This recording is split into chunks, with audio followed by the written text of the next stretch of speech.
পাঙ্গাস মাছের খাবার দেওয়া হচ্ছে।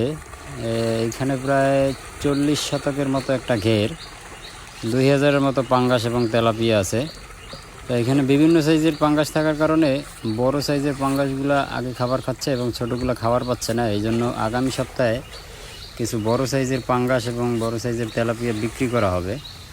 কারণ বড়গুলো বিক্রি না করলে ছোটোগুলো এইগুলোর জন্য খাবার পাচ্ছে না, এই জন্য ছোটোগুলোর গ্রোথ খুবই কম।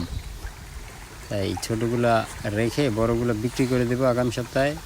যদি কারো লাগে পাঙ্গাস এবং বড় সাইজের তেলাপিয়া জানাবেন।